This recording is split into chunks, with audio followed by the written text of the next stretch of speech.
बिस्मिल्लाहिर्रहमानिर्रहीम अस्सलाम वालेकुम everyone, welcome back to my YouTube channel. I hope you all are doing great. अल्हम्दुलिल्लाह से मैं भी बिल्कुल ठीक ठाक हूँ। आज की वीडियो जो है वो होने वाली है रमज़ान प्रिपरेशन 2025। बहुत ही बाबरकत वाला महीना आ रहा है, तो ये जो चीज़ें मैं आप लोगों के साथ आज शेयर कर रही हूँ, ये आप अपनी नॉर्मल डेली लाइफ में भी यूज़ कर सकते हैं और एज़ वेल एज़ रमज़ान के लिए भी इन सारी चीज़ों को रख के तैयारी अपनी मुकम्मल कर सकते हैं। वीडियो को शुरू करते हैं। सबसे पहले यहाँ पे मैंने ले ली हैं 2 गड्डियाँ जो कि हैं धनिए की। ठीक है, इसके जितने भी डंठल हैं यानी कि ये जो लगा हुआ है इसमें एक स्ट्रैंड, इसको पहले तो निकाल लें, क्योंकि ये जो है ना अक्सर हम क्या करते हैं, हमारे पास रखा हुआ होता है और गलती से हमारे किसी भी खाने में डल जाता है, जो कि बाद में एम्बैरस मोमेंट बन सकता है। तो वो निकालने के बाद इसकी जितनी भी नीचे की डंडियां हैं ना, वो मैंने बिल्कुल फाइनली कट करके अलहदा कर ली हैं। और जो ऊपर का धनिया है, लाइक जितने भी लीव्स के साथ थोड़े बहुत जो स्टैंड्स हैं, वो तो चलो फिर भी आम डेली लाइफ में कट करके हम लोग सालन वगैरह में यूज़ कर ही लेते हैं। तो बस इसकी जो एंडिंग वाले जितने भी स्ट्रैंड्स हैं ना, उन सबको अच्छी तरीके से हमने कट करना है, क्योंकि इसको व्यूअर्स मैं ये जो हैक है ना वो काफ़ी अरसे से फॉलो करती हुई आ रही हूँ, जिसके बायस 1 से 1.5 हफ्ते तक मेरा धनिया पुदीना बिल्कुल अच्छे से रखा हुआ होता है और मतलब किसी किस्म की परेशानी नहीं होती, ना ख़राब होता है। ये इजीली फ्रिज में रखा रहता है और मैं जब चाहती हूँ, जिस सालन में डालना चाहती हूँ, किसी भी चीज़ में ऐड करना चाहती हूँ, इजीली निकालती हूँ और उसको ऐड कर लेती हूँ। बस इसमें जितने भी ख़राब पत्ते हैं या थोड़े से येलोइश पत्ते हैं, वो सारे बाहर निकाल लिए हैं मैंने। और अब इन दोनों गड्डियों को सबसे पहले मैंने इसे वॉश कर लिया था अच्छी तरीके से। उसके बाद थोड़ा सा ड्राई किया, उसके बाद मैंने इसकी सारी कटिंग वगैरह की। अब मैं यहाँ पे ले लूँगी एक एयर टाइट कंटेनर और साथ में चाहिए हमें टिश्यूज़ अच्छी खासी क्वांटिटी में चाहिए हमें, जिसके ऊपर हम लोगों ने सारा धनिया रखना है। उसके ऊपर फिर हमने जो है एक और लेयर लगानी है टिश्यूज़ की, उनके साथ इसको रोल करना है इस तरीके से। और इसे अब हमने अपने जो एयर टाइट कंटेनर में है उसमें मैंने डाल दिया है और इसका कैप यानी कि लिड ढाक दूंगी और इसको अब मैं रख लूँगी। अब ये मेरे पास आराम से रहेगा 1.5 से 2 हफ्ते तक। ईज़िली धनिया पुदीना ख़रीदने की कोई ज़रूरत नहीं पड़ेगी मुझे, ईज़िली मेरे पास रहेगा। इसी तरीके से पुदीना भी मैं सेव करती हूँ, लेकिन पुदीने को कभी भी डंडी के साथ मैं सेव नहीं करती हूँ। तो अभी मैं आप लोगों को बताती हूँ कि मैं इसे किस तरीके से रखती हूँ, जो कि ईज़ी हो जाता है कि अगर आपने किसी भी चीज़ में ऐड करना है, बस निकाला और वॉश करने की भी ज़रूरत नहीं है, क्योंकि मैंने इसे पहले से ही वॉश करा हुआ है और बस निकाला और डाल दिया। ठीक है, इजी टू यूज़ हो जाता है और लाइफ जो है ना वो काफ़ी आसान हो जाती है अगर आप इस तरीके से कुछ चीज़ों को हैंडल करके रख लें, तो ज़िंदगी आराम से निकल जाती है। मैंने इसकी भी जो वो लगे हुए थे ना स्ट्रैंड, वो निकाल दिए हैं। लाइक जिस चीज़ से ये बंधी हुई होती हैं गड्डियाँ, वो मैंने हटा दी है। अब हमने क्या करना है, इसके जितने भी लीव्स हैं ना वो सारे निकाल लेने हैं इस डंडियों में से। ठीक है, इन सारी डंडियों में से हम लोगों ने लीव्स को अच्छी तरीके से बाहर निकाल लेना है। बिल्कुल भी डंडी नहीं आना चाहिए, क्योंकि कभी कभी ऐसा भी होता है कि हम लोग डाल रहे होते हैं तो गलती से डंडी चली आती है एकदम सालन में, तो वो फिर बहुत बुरी लगती है। तो यहाँ पे मैंने सारे लीव्स इसके निकाल लिए हैं। इसे भी पहले से मैंने वॉश करा था, ड्राई करके पहले ही रख लिया था।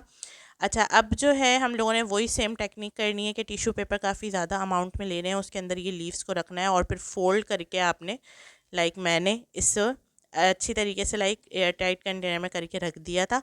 और इसका भी कैप लगा के रख दूँगी, लिड लगा के रख दूँगी, एंड ये भी मेरा अच्छा खासा दिन आराम से चल जाएगा।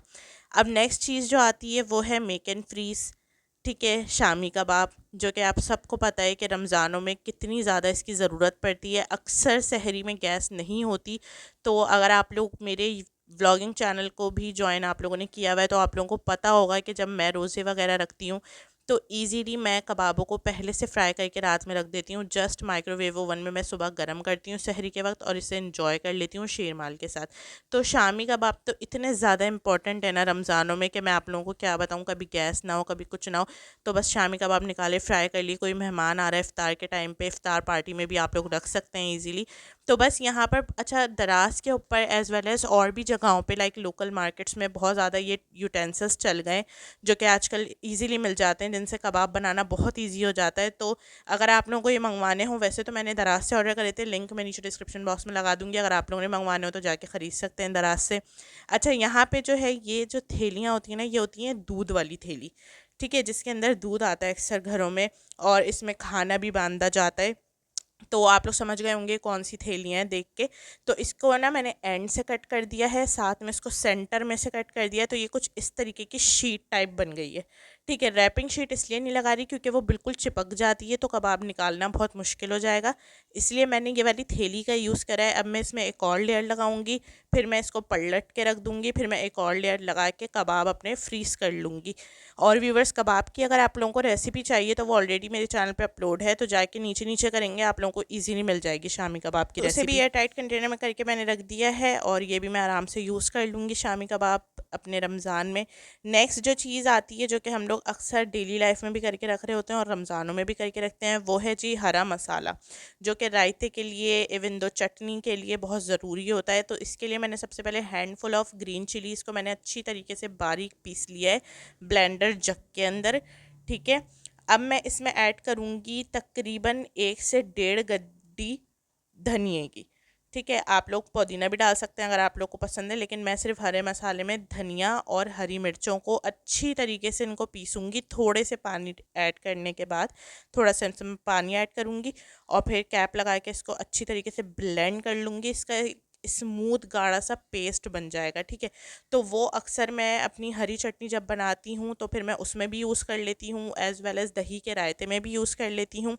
इसके अलावा कोई चटनी बन रही है रिलेटेड टू योगर्ट, तो फिर उसमें भी यूज़ कर लेती हूँ, तो ये काफ़ी ज़्यादा यूज़ हो जाती है चीज़ें जी। इसको अच्छी तरीके से पीसने के बाद यहाँ पर ये एक कंटेनर है मेरे पास, इसके अंदर मैं पीस के रख रही हूँ। अगर आप लोग कंटेनर में नहीं रखना चाहते हैं तो इजीली इसको आइस क्यूब्स की ट्रे में भी डाल के फ्रीज़ कर लें, तो इजीली एक क्यूब निकालें किसी भी चीज़ में डाल दें। बट मुझे ये ज़्यादा मेथड इजी लगता है कि एक एयर टाइट कंटेनर में मैं करके रख देती हूँ, जिस दिन मुझे यूज़ करना होता है उस दिन मैं सुबह निकाल के रख देती हूँ, तो शाम तक ये अच्छी तरीके से मेल्ट हो जाता है, और फिर मैं ऐड कर देती हूँ किसी भी चीज़ में।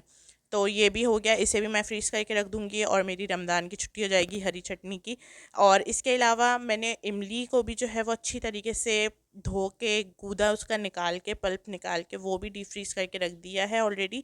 आगे आने वाली रमज़ान की अगर कोई मैं डालती हूँ वीडियो तो उसमें भी आप लोगों के साथ शेयर करूँगी। इसके अलावा यहाँ पर जो है मैंने ले लिया है तकरीबन ½ kg के बराबर लहसुन, जो कि मेरे पास पील हुआ हुआ है। ठीक है, तो वो मैंने ब्लेंडर जग में ऐड करा है, इसे भी मैंने अच्छी तरीके से पीस के रख लिया, क्योंकि रमज़ानों में अक्सर छोलों में और किसी और चीज़ में, लाइक स्पैगेटीज़ मैक्रोनीज़ बननी है तो उसमें डलता है पेस्ट। तो ये भी जो है एक अच्छी चीज़ है कि आप इसे भी पीस के रख लें। अच्छा, मैं जो हूँ अदरक और लहसुन दोनों को अलग अलग पीस के रखती हूँ, बहुत सारे लोग दोनों चीज़ों को एक साथ पीस के रखते हैं, लेकिन मैं अपनी मम्मा की तरह बिल्कुल काम करती हूँ सारे, तो मैं दोनों चीज़ों को अलग अलग कंटेनर में पीस के रखती हूँ।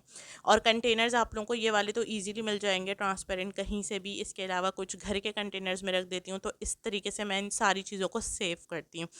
सो या व्यूवर्स, आज की ये वीडियो आई होप कि आप लोगों के लिए यूज़फुल रही होगी। सो या like this video, subscribe to my channel. फिर मिलते हैं इंशाल्लाह अपनी नेक्स्ट वीडियो में, तब तक के लिए अल्लाह हाफिज़।